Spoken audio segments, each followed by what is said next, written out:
on News 22. Las Crucens are still recovering after the damage caused by yesterday's hailstorm. He was my right hand. Family of the victim that died in the car wash shooting speaks out. And a man was arrested for the shooting of a 4-year-old girl in Albuquerque. News 22 starts now. Serving southern New Mexico, this is the award-winning KRWG-TV News 22, where news matters. Good evening, everyone. I'm Mike Veal.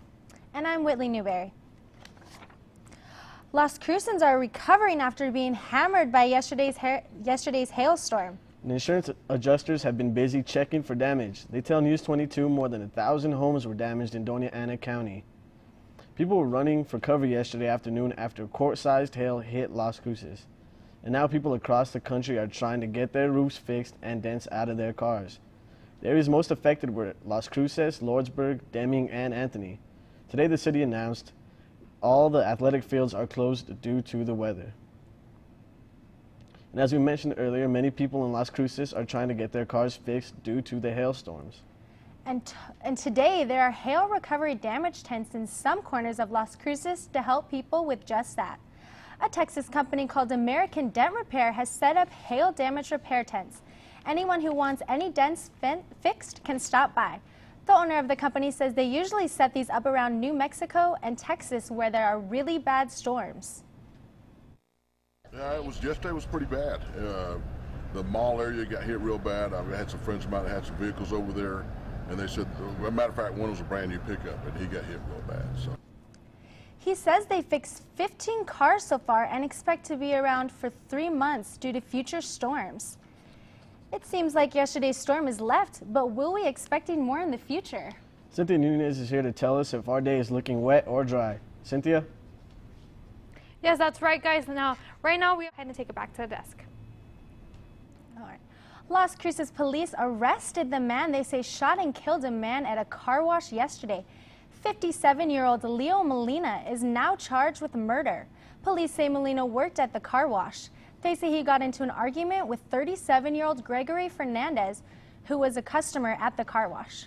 The car wash is located at the corner of Hadley and Valley. Officials say they got into an argument which turned physical, causing Molina to pull out a gun. This afternoon, Fernandez's family gathered in front of the county building. They say he was the youngest member of a large, loving family. We're planning to lose the youngest child. He's supposed to last longer than everybody else. We're all supposed to go before him, and he still had kids to raise. So we're not doing good because we lost a big part of our life. Molina is expected to be booked at the Doña Ana County Detention Center later today, where he will be held without bond. New Mexico authorities arrested the man who confessed to gunning down a 4-year-old girl during a road rage incident. Police say the suspect opened fire on a pickup truck, killing Lily Garcia in the backseat of her father's truck. Ana Cabrera reports. Breaking overnight, the lengthy manhunt in New Mexico ends with an arrest in that heartbreaking road rage killing that left 4-year-old Lily Garcia dead. She just grabbed your heart. The first time that you met her, she would grab your heart, and she's gonna be missed by a lot of people. Now, 32-year-old Tony Torres is in police custody thanks to an anonymous tip. Police say Torres confessed to killing Lily on westbound Interstate 40 in Albuquerque Tuesday afternoon. This should have never happened. This is a complete disrespect of human life. The deadly encounter unfolding over 2 miles. 2 vehicles cutting each other off on the highway, the drivers exchanging words. Moments later, shots ringing out. Torres pulling out a gun and opening fire at the red truck Lily's father, Alan, was driving. I'm not sure what's going on. There's a red Ford F-150 in the center median. It looks like some sort of medical emergency. It's not an accident, but there's an adult holding and it looks like an unresponsive child. A fatal gunshot to the head striking Lily, who was in the car next to her 7-year-old brother, picked up from her second day of school. The caller is advising his daughter is breathing. 10-4, and that was the one with the head injury? That's 10-4. Lily was rushed to the hospital, where she was later pronounced dead. I just can't express how sad it is to know that something as simple as going down the freeway and your child dies because of road rage. Torres is accused of murder and child abuse, among other charges. Albuquerque police are also concerned about a fellow police officer who was shot in action. Officer Dan Webster is in critical but somewhat stable condition and has already gone through a number of surgeries. Authorities say 34-year-old Devon Lyman shot Webster during a traffic stop late Wednesday. This is, for me, a terrible day. A terrible day. I say it every day. Our officers go out there and they put their lives on the line. And tonight is a classic example of what they do hour after hour, day after day, as they stop people who they do not know, who may be Lyman is now facing wanted. Lyman is now facing federal weapons violation charges. Police say he was a felon in possession of guns and ammunition. A report that says recent operations at a New Mexico waste plant were not handled correctly. A recent report found that operations at a waste plant in Carlsbad were rushed in order to finish the project before their scheduled reopening date. The report looks at the plant's operations from May 2014 to May 2015, but was just released to the public on October 15th. Carlsbad officials have argued that it's unfair to release the report months after it was originally conducted. Carlsbad's Nuclear Task Force chairman says that many of the problems in the report have already been resolved. The federal government is honoring New Mexico's part in developing the atomic bomb. The Department of Energy and Interior have scheduled to sign an agreement next month for the Manhattan Project National Historical Park. The park will have locations in Oak Ridge, Tennessee, Los Alamos, New Mexico, and Hanford, Washington.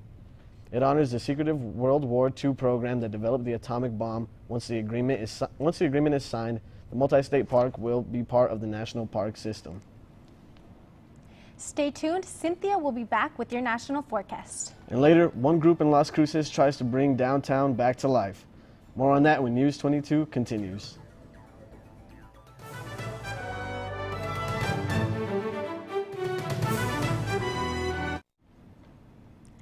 Welcome back. You're watching News 22 Thursday, where news matters. On Wednesday, the NMSU Board of Regents approved a plan to develop 2 parcels of land. There are 12 acres near University Avenue and 7 acres east of Wisconsin Street. The Aggie Development president says he's now looking for a company to develop on the land. He also says that having the 2 parcels under Aggie Development will lead to immediate funding for NMSU. A group of people are working hard at revitalizing life downtown at Las Cruces. News 22's Stephanie Elaine has more. This Friday, Las Crucens were in for quite a treat on Main Street. Welcome to the red carpet. Vintage Hollywood Night was just one of the many free festivals hosted by Project Main Street. It's all a volunteer organization. Our goal is to really help bring families and just more people downtown to enjoy the downtown area, part of the revitalization of the city. Janet says there are only 7 main volunteers in Project Main Street, and for Vintage Hollywood Night in particular, it has been a great turnout. I was really amazed.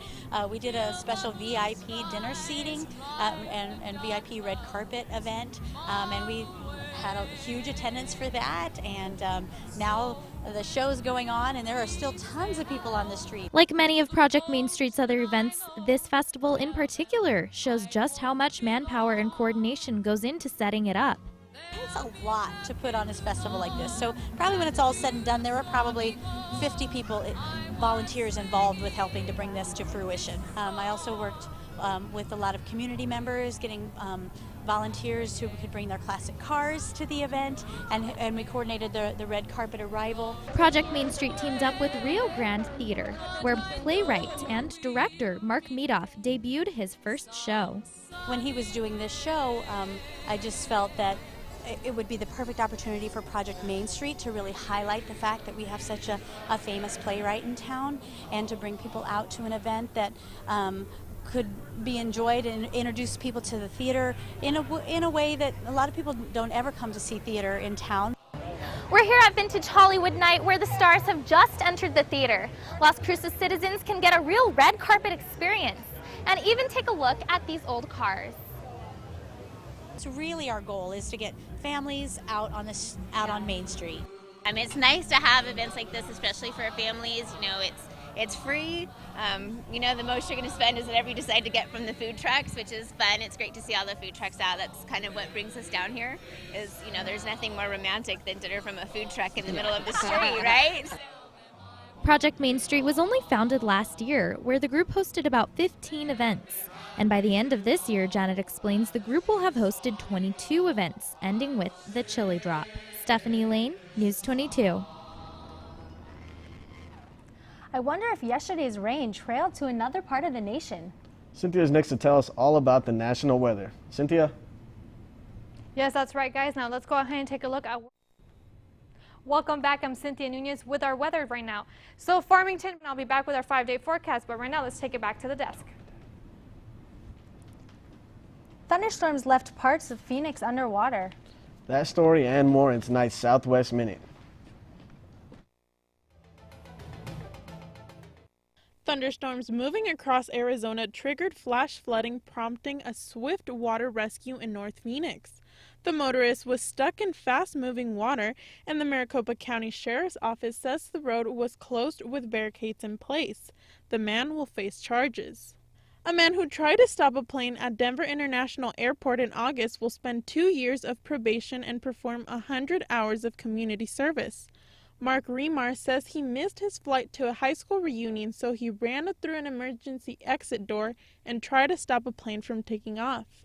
And a Border Patrol officer shot and killed a man along California's border with Mexico. It was after midnight when the man rode up on a bicycle, got off his bike with the knife in his hand, and approached the officer, who shot him. The officer was not injured. I'm Tanya Barba with the Southwest Minute. And Yvonne Del Rio is next with sports.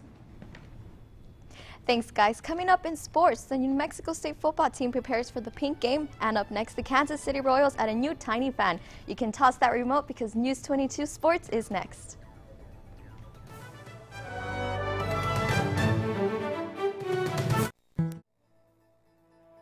Ahead on News 22, Cynthia will be back to take a look at your forecast. But first, let's see how Sesame Street is raising awareness for a disorder with a new character.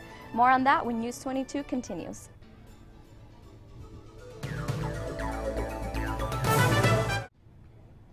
Let's take a look at our top stories. Insurance adjusters say more than 1,000 homes were damaged by rain and hail in Doña Ana County yesterday. Mostly there are damaged roofs. The most affected areas were Las Cruces, Lordsburg, Deming, and Anthony. Albuquerque police arrested a man they say confessed to killing a 4-year-old girl on the highway. Officials say 32-year-old Tony Torres shot Lily Garcia during a road rage incident on Interstate 40 yesterday. And a local group gathers for a party, trying to breathe a new life to downtown Las Cruces. The newest Sesame Street character has orange hair, green eyes, and autism. Her name is Julia. She's part of a new initiative to spread awareness about autistic development disorders. She's part of a free app that teaches kids how to interact with autistic children. Elmo plays with Julia and explains how she plays in different ways. Sesame Street is using #SeeAmazing to encourage people to share their stories, videos, and pictures on social media. Let's go ahead and look at the 5-day forecast. Yes, let's go ahead and take a look at how our days are going to look. Now for Friday, we are not seeing, well, for the rest of the week, we're not seeing any rains or thunderstorms. While Friday, we do have partly cloudy skies, a temperature at 72 degrees and a low of 45 degrees. And Saturday, we are still seeing those clouds with mostly sunny skies, a high temperature of 73 degrees and a low of 43. Sunday and Monday are both sunny skies with both temperatures at 72, and on Sunday a low of 44, on Monday a low of 47 degrees, while Tuesday we also have partly sunny skies. So those rains are gone, guys, but we do have that temperature for the rest of autumn. Well, I hope it cools down a little bit. I know, I was enjoying the rain. Yes, yeah. No, that temperature is here to stay, guys. And if you speak Espanol and aren't near TV, you can catch our Spanish newscast Noticias22 online on our YouTube channel. Just search KRWG Noticias 22 to get your Spanish updates. Noticias 22 puts a newscast up once a week, so don't forget to look. And that's all for News 22 Thursday. Thank you everyone for joining us tonight. I'm Mike Vigil. I'm Whitley Newberry. And I'm Cynthia Nunez. Have a good night. Tonight on News 22, Albuquerque police say a man blames a popular TV show for him committing murder. The Las Cruces mayor is running for third term. We'll see what he plans to do if reelected. And we hear about a local woman's fight against breast cancer. News 22 starts now. Serving southern New Mexico, this is the award-winning KRWG-TV News 22, where news matters. Good evening, everyone. I'm Whitley Newberry. And I'm Greg Mallory. Police say a man blamed the hit TV show The Walking Dead for his actions. Damon Perry told police he was binge watching episodes of The Walking Dead with a friend. Police say he claimed his friend was turning into a zombie, so he beat him to death. Robert Richardson has more details about the so-called zombie killer. In my 13 years in doing this, that was the most brutal scene that I have ever seen. Police say Damon Perry admitted to punching and kicking Christopher Paquin until he was unconscious. Officers also say it looks like Perry beat his victim with an electric guitar and a microwave and stabbed him with a knife. The suspect alleges that his binge watching of The Walking Dead caused him to see his friend as turning into a zombie. It's pretty crazy. I didn't think anybody would do something like that from watching The Walking Dead. Will Chamberlain went to high school with the suspect, Damon Perry, but says he hasn't seen him in about 3 years. It's kind of sad to hear about, really, that's what our youth is coming to these days. Investigators are still working to determine the timeline of Paquin's death. There are some things in this case that I don't think we'll ever know, like when the microwave was used, when the guitar was used, and when the knives came into play. Police first learned something was wrong when a 911 call said there was a man chasing a woman around the apartment complex with a knife. 2 maintenance men tackled Perry and held him down until officers arrived. We do have to give those maintenance men the kudos that they deserve for putting themselves in harm's way. Perry told officers he and Paquin drank a lot of the alcohol leading up to the death. Grants police say Perry has a history of alcohol-related run-ins with the law and has been aggressive towards officers and others. Now, people gathered for a vigil this weekend in memory of Lily Garcia, the 4-year-old girl who was killed during an apparent road rage shooting in Albuquerque. Lily died after a driver opened fire on Interstate 40 last Tuesday. A group of people held a vigil for the girl at a church on Saturday. It was a way to remember the girl and help her family and the community grieve. It's sad that it takes tragedies to bring cities together and people together. I've spoken to many people that have asked us about this particular instance, and it's just horrible that this is what it takes.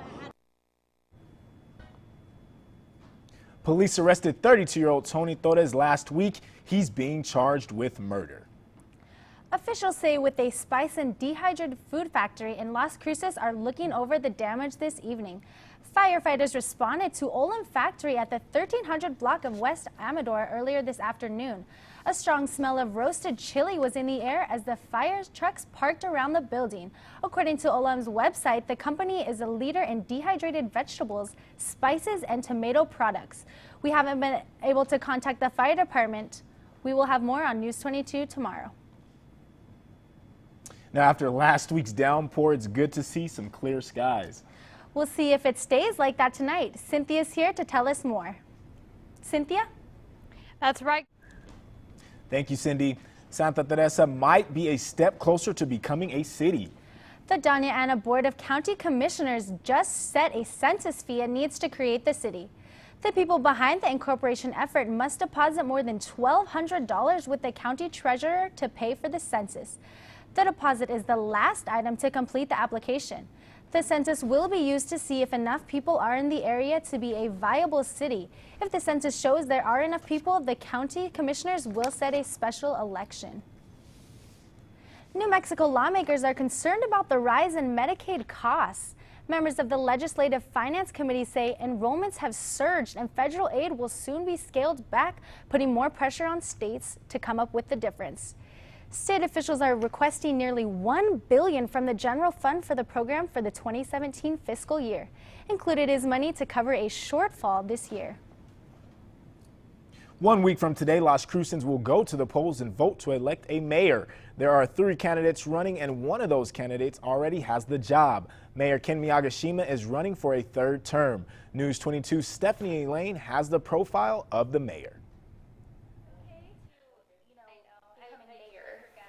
Well, I've always enjoyed politics ever since I was a child. Although Miyagishima has degrees from NMSU in finance and real estate, he wanted to make a difference, so he got into politics. I realized right there that if you want to make a change, you have to be in public office. So Miyagishima has been in Las Cruces since 1971. He serves on numerous boards and is part of Mayors Against Illegal Guns. I'm a big supporter of the right to bear arms, but maybe semi-automatic instead of a fully automatic machine gun. He appreciates the hard work of the police and wants them to have the best equipment. It concerns me when the bad guys have automatic machine guns.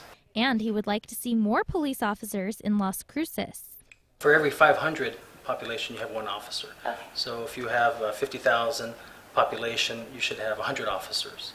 And he says small business is the backbone of the Las Cruces economy. So it's important that we support them and do what we can to help them increase their business. He says he recognizes the difficulty of starting a business, but supports efforts to raise the minimum wage. The state actually allows and works with our business owners to actually provide a way to pay for almost 80% of entry-level wages. Miyagishima says the city is also enhancing their aerospace technology with a company called ARCA, which will be bringing in over 120 jobs, paying just over $50,000 a year.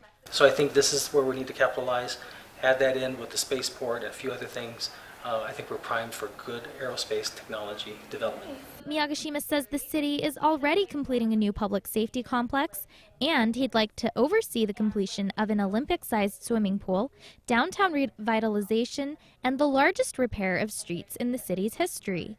He believes the city is doing well and just wants to see that continue. Stephanie Lane, News 22. Join us tomorrow here on News 22. We'll have a profile of City Councilman Miguel Silva, who's also running for mayor. Stay tuned. Cynthia will be back with your national forecast.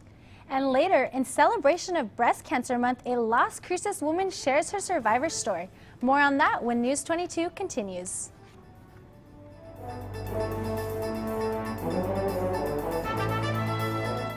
Welcome back. You're watching News 22 Tuesday, where news matters. After NMSU made budget cuts earlier this year. Now NMSU says there will be more than 200 job losses. NMSU says they haven't hired anyone since March. This is because of a $9 million reduction in its operating budget for a fiscal year of 2016. NMSU's main campus saw its student body shrink 14% this fall to 15,000 students from peak enrollment in 2011 of 18,000. NMSU is trying to raise some money through donations.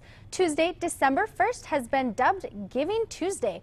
On that day, NMSU will be matching scholarship donations dollar for dollar. In addition, NMSU's Chancellor Gary Carruthers will match $5 for every new payroll donation set up on Giving Tuesday. Charities, families, businesses, community centers, and students around the world will come together for one common purpose: to celebrate generosity and to give. The NMSU Art Department wants a better place to show off its art collection, so they have big plans to renovate D.W. Williams Hall. The Art Department has come up with a unique fundraising plan. The department has received over 3 handmade postcards from all over the world, and you can buy as many as you want in a silent auction. That money will help with the renovations. Well, this used to be the gym, so we are currently standing in the basketball area. We store our artworks for the gallery on bleachers, cement bleachers, which is not the best.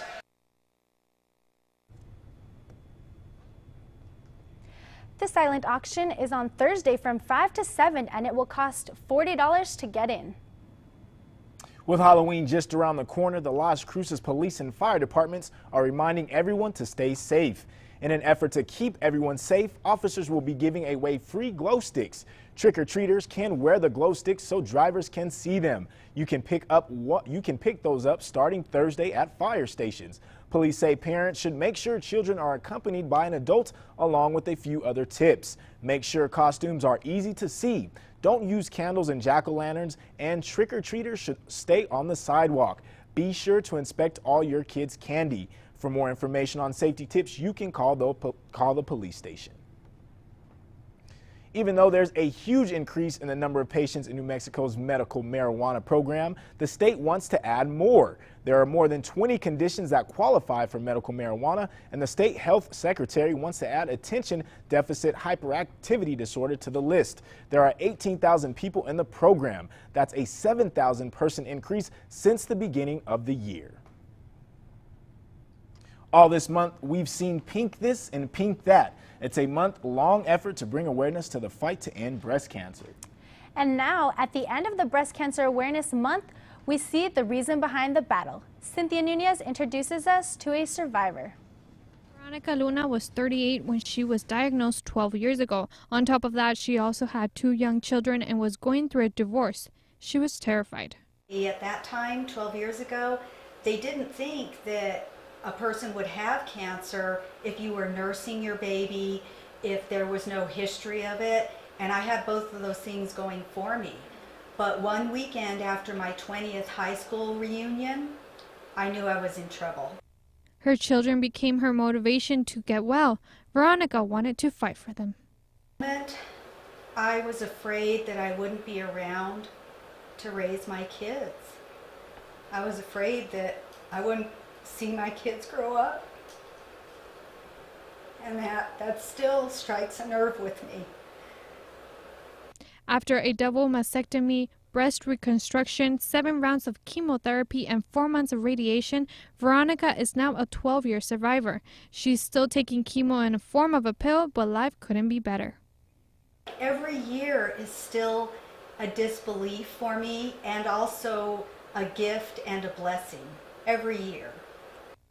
Now Veronica hopes to travel the world with her children. She hopes to continue bringing awareness to people of all ages, so she's a regular at the local breast cancer support group. She hopes her story will encourage others who are facing the same scary diagnosis. Because God has granted me, additional years of life and my health for a reason. And I need to use that. I need to use that to help others in whatever way I can, even if it's just a small way. For News 22, I'm Cynthia Nunez. Now the days are getting colder and Halloween is almost here. Cynthia's here to tell us what weather the nation will be dealing with. Thank you guys. Now let's go ahead and back. I'm Cynthia Nunez with our temperature. Thank you, Cindy. A Colorado teen who reportedly disappeared while sleepwalking has been found safe. Police called in the bloodhounds to find the 19-year-old Taylor Gamel. That's the first story on tonight's Southwest Minute. The teen's father discovered her missing this morning. About 2 hours later, she was spotted at a bus stop. Then, her uncle called to say she was at his home unharmed. Police say it's possible that the 19-year-old rode the bus to her uncle's home while she was asleep. Attorneys for the man accused in a string of shootings along Interstate 10 in Phoenix say their client has an alibi for some of the shootings. Lawyers for 21-year-old Leslie Allen Merritt want his bond lowered and released from jail. They told the trial judge they have evidence of showing their client was at his home with his family at the time of one shooting. A humpback whale is swimming free again after being tangled in a line from a lobster trap off the San Diego coast. A private fisherman first reported the distressed whale on Sunday morning. SeaWorld and the Coast Guard worked together to free the whale. The rescue was overseen by the National Marine Fisheries. I am Selena Madrid with the Southwest Minute. And get ready, sports fans. Kiana Moore is next with sports. Thanks, guys. Coming up in sports, we'll see how Aggie football fans are reacting after a tough homecoming loss. And we'll take a look at what one MLB player has to say about playing in his first World Series game. Don't go anywhere because News 22 Sports is next.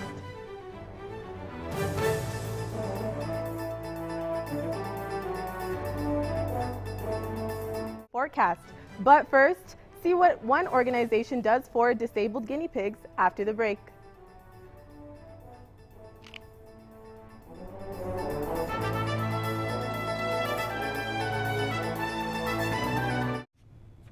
And it's the tiniest wheelchair you'll probably ever see, and it's for a guinea pig. Estella the guinea pig lives at the Harvest Home Animal Sanctuary in California. A small child squeezed her too hard and broke her back, so the sanctuary organized a fundraiser on Facebook to build her a wheelchair. She uses the chair now to get around, and the sanctuary says Estella is enjoying life to the fullest. They say she's even married to her guinea pig friend.